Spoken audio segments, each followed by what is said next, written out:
These are the keys, and it's 2 easy in the video today. Alexander the Great, part 2.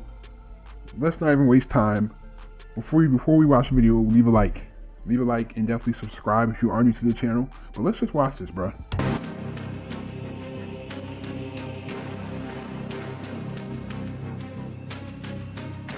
In 334 BC, Alexander, the 21-year-old king of Macedonia, led a coalition of Greek forces against the greatest power of the age, the Persian Empire.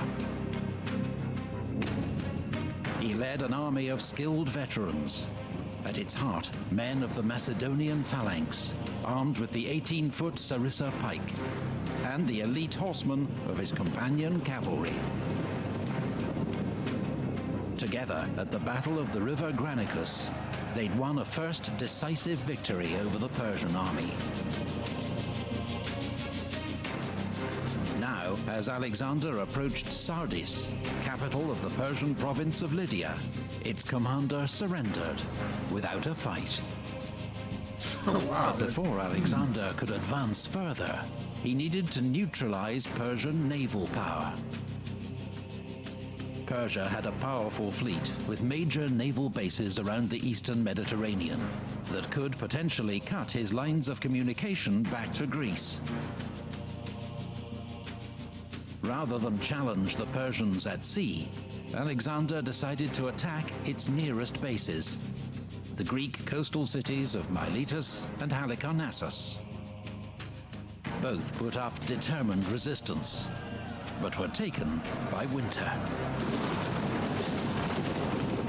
Following spring of 333 BC, Alexander continued his advance into Lycia and Phrygia. At Gordium, he was shown the legendary Gordian knot. A prophecy said that whoever could unpick it would rule all Asia. Alexander simply took his sword and sliced it in half.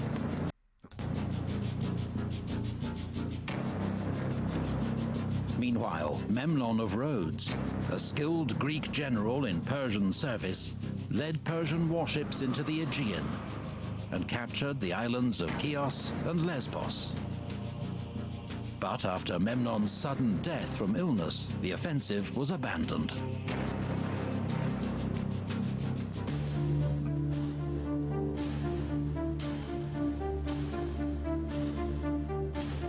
Months had passed since Alexander's army crossed the Hellespont and invaded the Persian Empire.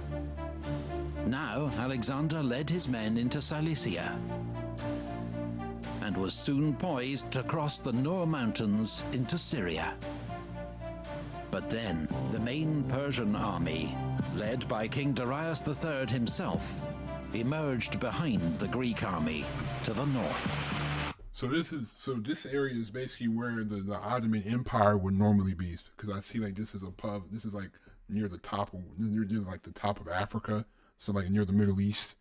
So this is like the Ottoman Empire, Greece, like the bottom part of Asia, like definitely around this part. Darius was determined to trap and destroy Alexander's army, which he outnumbered almost 2 to 1. So he blocked Alexander's only escape route by moving his army to the coastal plain near Issus, just 6 miles wide, from mountains to sea.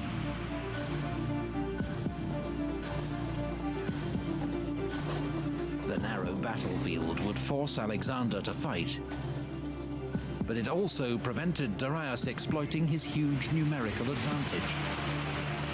His army, by some estimates, was up to 100,000 strong and contained some of the finest soldiers in his vast empire, including 10,000 of his own household troops, known as the Immortals. His best cavalry were massed on his right towards the sea, where the ground was better for horses. His best infantry, his Greek mercenary hoplites, formed the center. Persian infantry formed his left wing. Alexander deployed his own army for battle, once again entrusting his left wing, nearest the sea, to Parmenion, with the Greek cavalry and infantry. These animations are so amazing. Like, just seeing these animations really just brings this whole thing to life. Like, I just like seeing these, like, whoever did these animations is a go. You know what I mean? Whoever did these animations needs to get their credit. They need to get paid very well, because this is amazing. In the center, as always, was the Macedonian phalanx. Facts. With the long. Alexander positioned himself and his best troops on the right wing toward the mountain slopes. His elite Agriane javelin throwers, his archers, and behind them the hypaspists and the companion cavalry.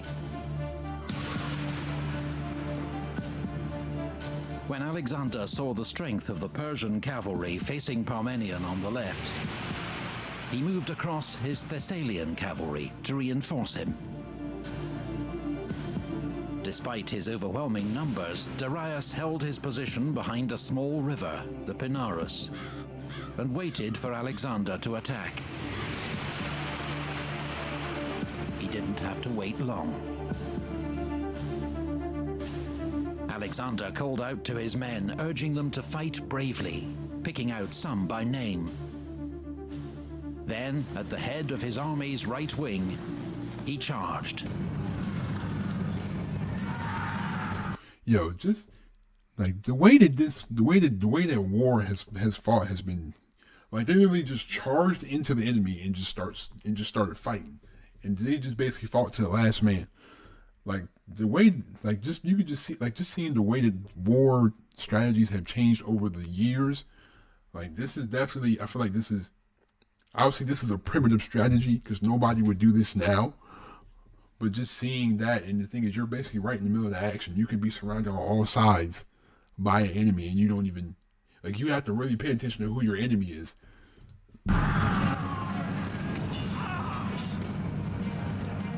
Once again, the speed and shock of the Macedonian advance sent the enemy reeling back. But in the center of the battlefield, the Macedonian phalanx was in trouble. In its effort to keep up with Alexander, its formation had become disordered. Now, in fierce fighting with Darius's Greek mercenaries, the phalanx was slowly being driven back.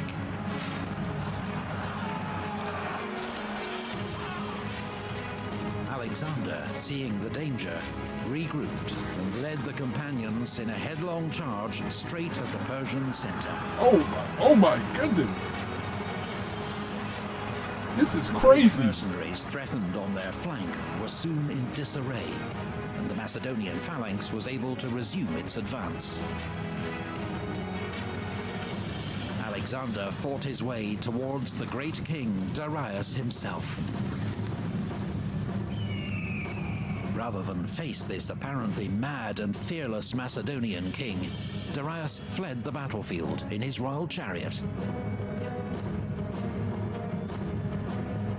Meanwhile, the Macedonian left wing under Parmenion was in a desperate fight against the best of the Persian cavalry. If the Persians could break through here, they could envelop Alexander's army and snatch victory from the jaws of defeat. But Parmenion and his troops fought doggedly and continued to hold the Persians at bay. As the news that Darius had fled spread among his troops, they abandoned the fight and tried to save themselves. Man.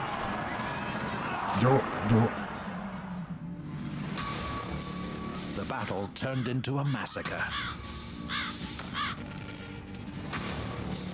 Ptolemy, one of the Macedonian commanders, told Alexander there were so many Persian dead, his men had used them to fill a deep ravine so they could cross over it.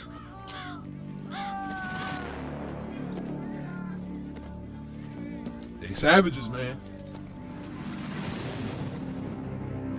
Yo, this man definitely, he keeps finding a way to win. This man's outnumbered 2-1 and still finds a way to win. Like, you gotta really admire this man's heart. Like he's definitely ready. He was ready. He was ready when he started.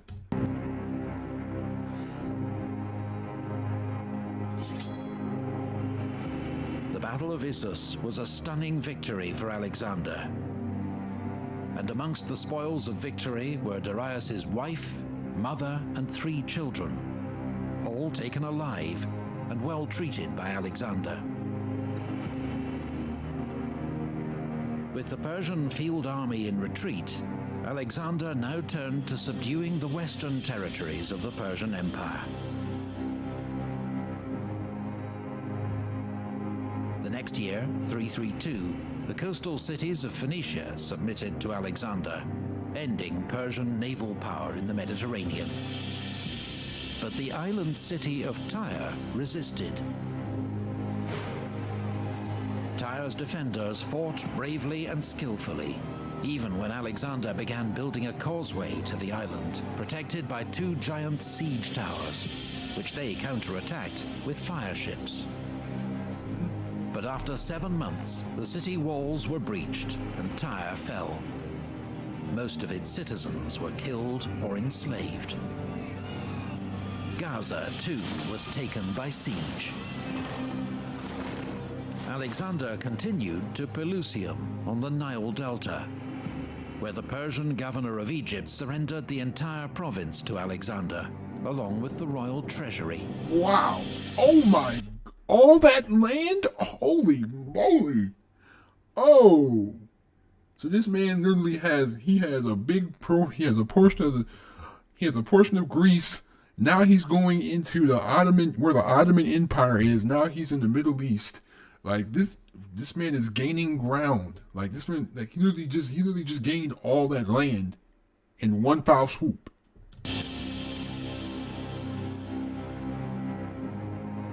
At Memphis, priests of this ancient land welcomed Alexander as their liberator from Persian rule and crowned him pharaoh.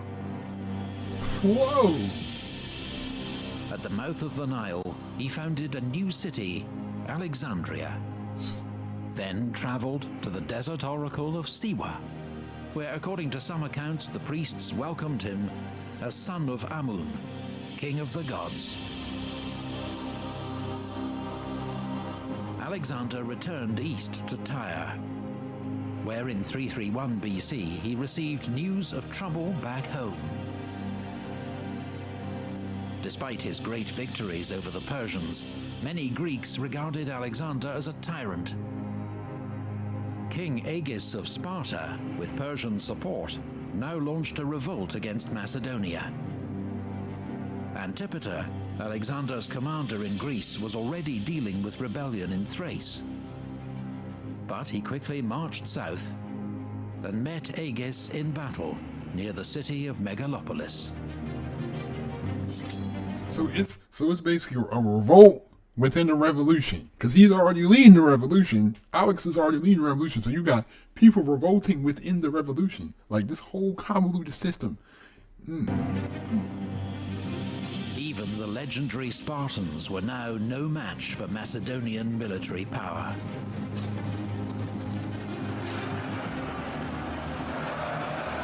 The Spartan army was crushed. King Agis himself was among the fallen. Dang.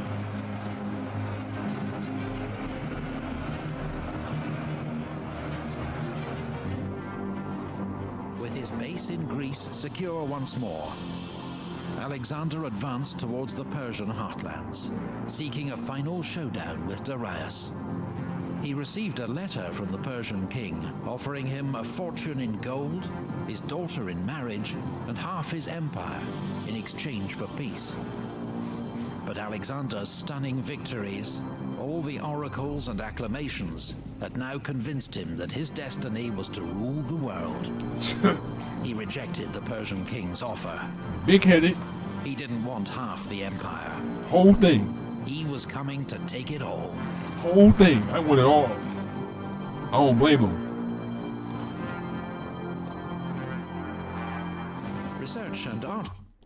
I don't blame him. I don't. But if I've gone this far. I've already taken this much land forcibly. Why would I just stop? I want the whole thing. If I'm gonna take all this, I might as well just take all of it. You know what I mean? At this point, because obviously, if you've gotten to the point where you've defeated the biggest, like the biggest like force in the world.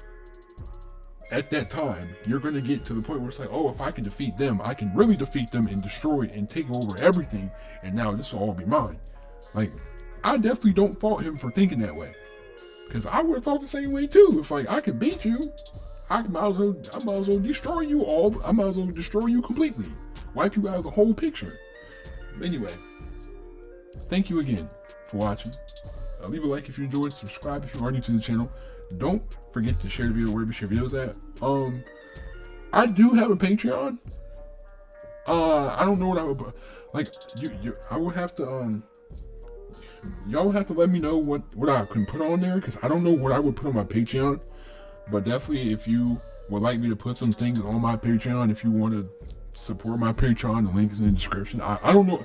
I personally don't know what I would put on there. Like I've been trying to think, because you know what I'm saying, it's just another place to put content at. But anyway, thank you again. Turn that post notification bell so you do not miss an upload. Share the video wherever you share videos at. Please be safe during this quarantine. Have a great day. Stay on the grind. I'm out. Peace.